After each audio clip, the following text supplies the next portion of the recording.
Tonight, a 24-year-old is shot dead. One man is in custody in connection with his death. The Commissioner of Police says his words were misconstrued when he called out the media for supposedly contributing to crime. And Dr. Ernest Hilaire fires back at the UWP after they question what really happened in the Walid Jufali affair. The details of these stories and more coming up. This is the Hot 7 Nightly News with Lovelace and Amy Joseph. Good night. It is Monday, the 2nd of December 2019. Welcome to the Hot 7 TV Nightly News. We're on Flow, channel 117, also being simulcast on Kiss FM Radio. You can watch on our website, www.caribbeanhottv.com, or on our free Caribbean Hot FM mobile app. I'm lovely St. Amy Joseph. Thank you for joining us. A 24-year-old DJ is dead after he was shot from the back window of the dance hall that he was playing at. Police met with members of the press on Monday to provide updates on several criminal matters. Rochelle Gonzalez begins our reporting. The officers of the Royal St. Lucia Police Force have most certainly been kept busy over the past few days with a number of incidents, particularly of a violent nature. Sitting with members of the press during a Monday morning press briefing, Superintendent of Police with responsibility for territorial policing, George Nicholas, announced the most recent incidents. Here are a few of the cases listed. About 1:30 p.m. on Saturday, November 30th, 2019, officers attached to the Viewfort Police Station responded to a shooting at a business establishment in Viewfort. Officers were informed that an unknown male entered the establishment and opened fire on the patrons. Lyndon George of Bruceville was shot in the head during that incident. One male is currently in police custody in relation to that matter. This case of homicide was followed up by a scary incident which had the potential to turn deadly in an instant. On Wednesday, November 27th, 2019, about 11:50 a.m., officers attached to the Micoud police station conducted a traffic check along the Cashviews-Viewfort highway. During that time, a minibus was stopped and searched.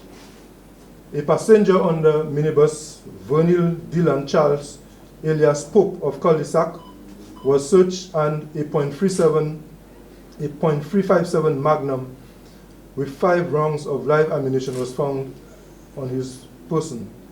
He was arrested and has since been charged for unlawful possession of firearm and ammunition. Meanwhile, Nicholas expounded on a matter which has raised eyebrows in the case of a missing man. Michael Blaze of Viewfort was arrested by the Viewfort police on November 22nd, 2019.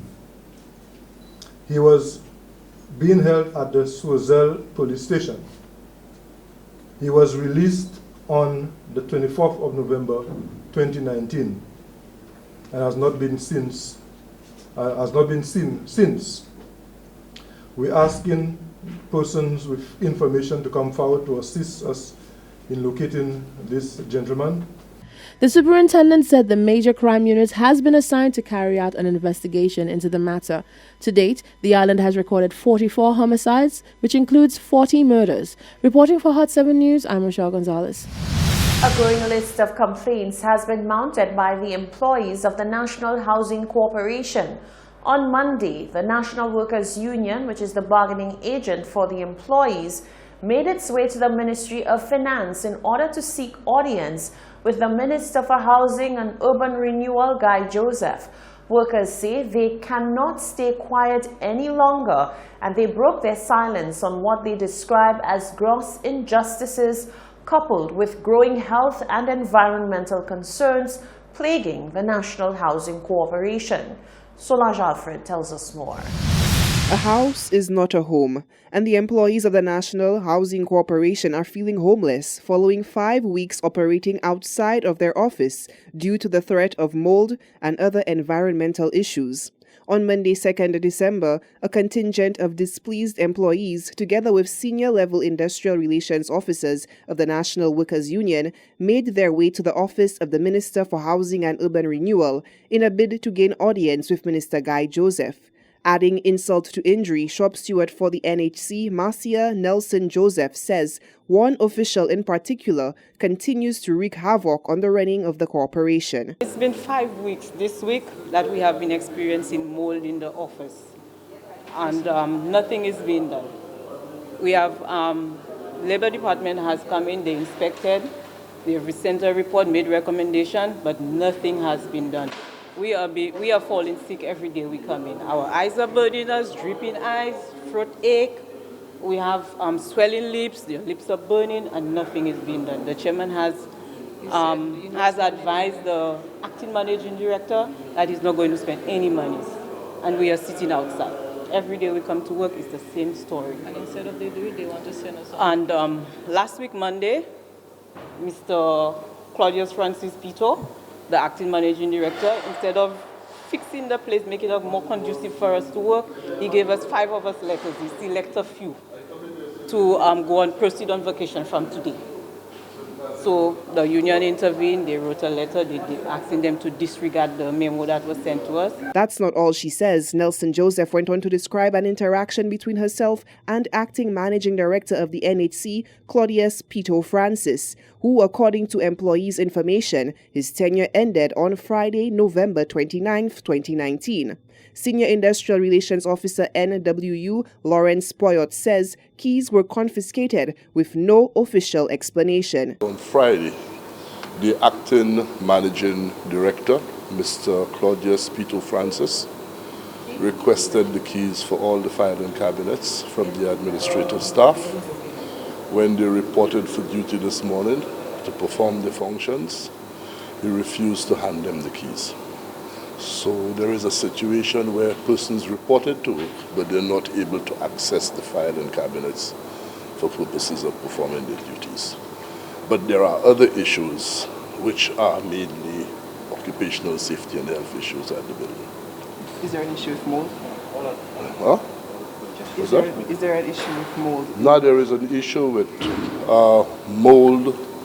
There is an issue with suspended particles in the atmosphere because of the removal of the carpet on the floor. And the Labor Department on more than one occasion made recommendations in terms of addressing the occupational safety and health issues, but the management of the corporation is refusing to act. So what does the staff and the NWU wish to happen here, coming here today? Yeah, well, we're here to see if we could fix an appointment with the minister. Meanwhile, attempts to gain a comment from acting managing director NHC Claudius Pito Francis were unsuccessful. Reporting for Hot 7 News, I am Solange Alfred. Thank you, Solange. Now back to that police press conference. Commissioner of Police Severin Mosheri expounded on comments he made in a previous statement asking whether local media are in fact contributing to crime in St. Lucia. The top cop explains that his words may have been misconstrued as he holds a transparent and cordial relationship with the media. Jacques Wooding reports. Clearing the air on what he describes as an obvious misinterpretation, Commissioner of Police Severin Mosheri rubbishes claims that he accused the local media of contributing to crime. Let me make it clear that before I made asked the question, I said that I have absolutely no problems with the media. We have a very good working relationship, and I understand, maybe more than anyone else, that the media would have their job and I have my job as police. So I have absolutely no problems with the media. I asked a question, and it was based on a scenario, and I asked a simple question. Mosheri says his question was in no way intended to offend or accuse any member of the media. But it is reasonable for one to infer from any statement whatever they think may suit them. However, I'm saying, and let me make it clear, that I have no problems with the media. and I have never accused the media of contributing to crime in any way. I asked a question based on something that happened. He applauded members of the media for their continued diligence in maintaining a positive relationship with the Royal St. Lucia Police Force. For Hot 7 News, I am Jacques Oding. Thank you, Jacques. The worrisome issue of bomb threats that warranted teachers and parents of the Ave Maria School to seek audience with the Ministry of Education is being addressed. The principal of the Ave Maria Primary School spoke with Hot 7 TV News following a high-level meeting with officials of the Ministry of Education. Solange Alfred tells us more. A comprehensive emergency evacuation plan is in the making for Ministry of Education officials. This comes on the heels of the disruption at the Ave Maria Primary School. Following 3 bomb threats seemingly targeting the Castries Magistrate Court along Coral Street, principal of the Ave Maria Primary School, Valerie St. Helen Henry, says ongoing dialogue with Minister for Education, Dr. Gail Rigobert, looks to incorporate guidance from all stakeholders and agencies. I can safely say that the Minister has addressed the issues that related to what happened 2 weeks ago, and from all indication there is going to be this comprehensive review of the whole emergency plans for schools, not just for Ave Maria schools but for schools, and all stakeholders will be involved in it. The Ministry of Education, as it relates to the courthouse, it's not under their jurisdiction, so all those outside agencies will have to be part of that comprehensive review. St. Helen Henry says the school continues to place massive effort into emergency planning. However, the newness of the threat warrants a solution. The Ave Maria School has, for a number of years, have sent in their plan to the ministry and has gotten approval. We have never had any issues with why we should go to the field, why we have to go to the field.